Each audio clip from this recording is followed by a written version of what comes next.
Genesis chapter 45. Then Joseph couldn't control himself before all those who stood before him, and he called out, caused everyone to go out from me. No one else stood with him while Joseph made himself known to his brothers. He wept aloud. The Egyptians heard, and the house of Pharaoh heard. Joseph said to his brothers, I am Joseph. Does my father still live? His brothers couldn't answer him, for they were terrified at his presence. Joseph said to his brothers, come near to me, please. They came near. He said, I am Joseph, your brother, whom you sold into Egypt. Now don't be grieved nor angry with yourselves that you sold me here, for God sent me before you to preserve life.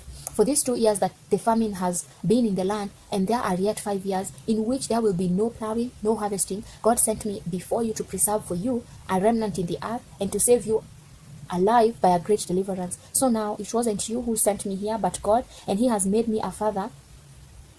He has made me a father to Pharaoh, lord of all his house and ruler over all the land of Egypt. Hurry and go up to my father and tell him, this is what your son Joseph says. God has made me lord of all Egypt. Come down to me, don't wait. You shall dwell in the land of Goshen, and you will be near me, and you and your children, your children's children, your flocks, your herds, and all that you have. There I will provide for you, for there are yet 5 years of famine, lest you come to poverty, you and your household, and all that you have. Behold, your eyes see, and the eyes of my brother Benjamin, that is my mouth that speaks to you. You shall tell my father of all my glory in Egypt, and of all that you have seen. You shall hurry and bring my father down here. He fell on his brother's Benjamin's neck and wept, and Benjamin wept on his neck. He kissed all his brothers and wept on them. After that his brothers talked with him. The report of it was heard in Pharaoh's house, saying, Joseph's brothers have come. It pleased Pharaoh well and his servants. Pharaoh said to Joseph, tell your brothers, do this, load your animals and go, travel to the land of Canaan.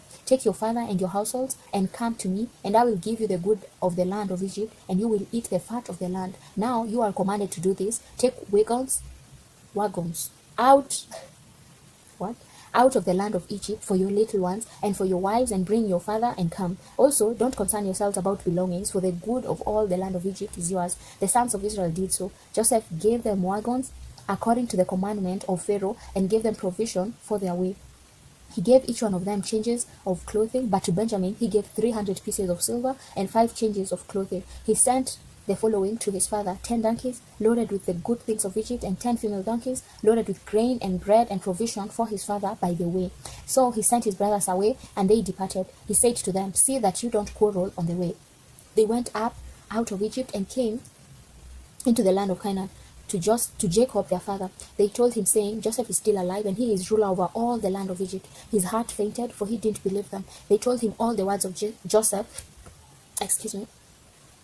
which he had said to them. When he saw the wagons which Joseph had sent to carry him, the spirit of Jacob their father revived. Israel said, it is enough. Jacob my son is still alive. I will go and see him before I die.